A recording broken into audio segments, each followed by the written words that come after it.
আমাকে একটু খোবাইব ভাইয়ের ছবি দেখাতে পারবেন? শহীদ খোবাইব, একটু খোবাইব ভাইয়ের ছবিটা একটু দেখাতে পারবেন?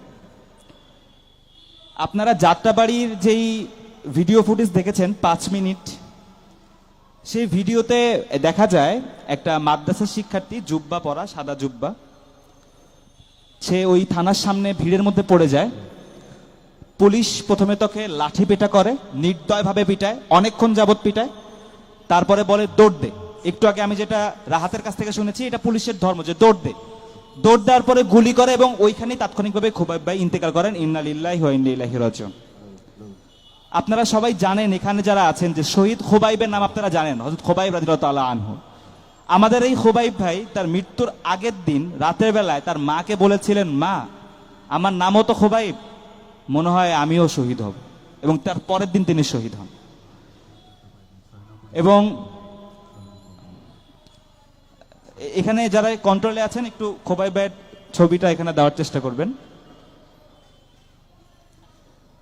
এখন আমাদের সামনে আলোচনা করবেন শহীদ খোবাইব বিন আব্দুর রহমান, শহীদ খোবাইব বিন আব্দুর রহমান রহমতুল্লাহ আলাইহির শ্রদ্ধেয় বড় ভাই, শহীদের বড় ভাই, আমাদের বড় ভাই, এই দেশের বড় ভাই, খোবাইব ভাইয়ের বড় ভাই আমাদের সামনে এখন কথা বলবেন।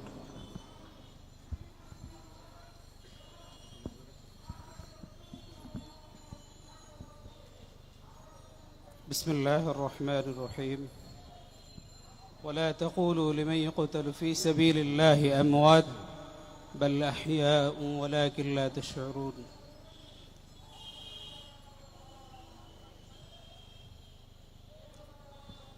আমি খোবাইব বিন আব্দুর রহমানের বড় ভাই বলছি।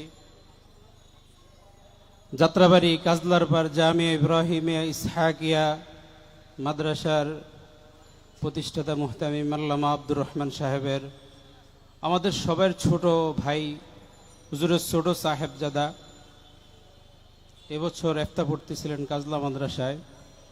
তো সোহেল বিন আব্দুর রহমান ও খোবাইব বিন আব্দুর রহমান দুই ভাই একসাথে প্রতিদিন আন্দোলনে যাইতেন। আর আমি যে আয়াতটা পড়ছিলাম, এই আয়াতটা প্রতিদিনে বাসায় পড়তেন। আগের দিনও মার কাছে গেছিলেন, আম্মা যেন তার মাথাটা কামায়া দেয়। সে বলতেছে যে আমি শহীদ হব, আমার মাথাটা কামায়া দেন। তো ওই দিন সোহেলকে আর নেয় নেই, আব্বা হজরতের ড্রাইভার সহ দুইজন একসাথে গেছে। তা আব্বা হজরতের ড্রাইভারের হাতে গুলি লাগছে, আর খোবাইব বিন আব্দুর রহমানের এমন জায়গায় গুলি লাগছে, এই কিডনি বরাবর গুলি লাগছে। আমরা তার লাশ ঢাকা মেডিকেলে যায় পাই, মর্গেতে যায় পড়া আছে পাই। তো আমরা 3টা মর্গেতে গেলাম, কোনো মর্গে আমাদেরকে সার্টিফিকেট দেয় নাই। পরবর্তীতে আমরা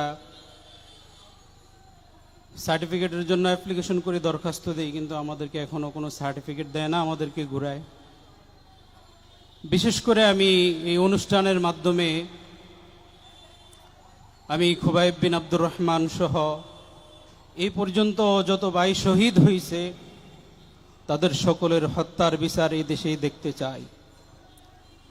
শহীদ করে এই দেশের স্বাধীনতা অর্জন করে আমরা কোনো স্বৈরাচারীর শাসন আর দেখতে চাই না। আমরা কোনো রক্ত মারামারি আর দেখতে চাই না। আমরা মুসলমান ভাই ভাই, আমি টুপি পরি, আমার ভাই কলেজে পড়ে, স্কুলে পড়ে, নাও পড়ে, কিন্তু আমরা সবাই এক কাতারে হয়ে থাকবো। এটাই এই কারণেই এই বাংলাদেশে স্বাধীনতা অর্জন করা হয়েছে এতগুলি রক্তের মাধ্যমে। আর নিষ্পাপ পুলিশ যেভাবে নিষ্পাপ শিশুদেরকে, বাচ্চাদেরকে, বড়দেরকে যেভাবে হত্যা করেছে, আমরা তার বিচার চাই। চেষ্টা করছি অনেক কথা বলতে, কিন্তু আসলে খোবাইয়ের কথা যেখানে আসলে অস্তিত্ব ঠিক থাকে না কারো। দোয়া করবেন আমার আব্বা আম্মার জন্য। চাইছি উজানি কবর দিতে, আমাদের মাকবারা হয়েছে উজানিতে, তো আব্বায় থাকে কাজলা মাদ্রাসাতে বেশি সময়, যার কারণে কাজলা মাদ্রাসাতে দিছি। ঘন্টা শেষ করে ওই কবরের পাশে যায় খোবাইরকে ডাক। দোয়া করবেন আব্বা হজরতের জন্য, আমাদের সকলের জন্য দোয়া করবেন যেন আমরা সাপোর্ট ধরতে পারি। আর এর সকল শহীদদের বিচার চাই। আমি বিদায় নিচ্ছি। আসসালামু আলাইকুম।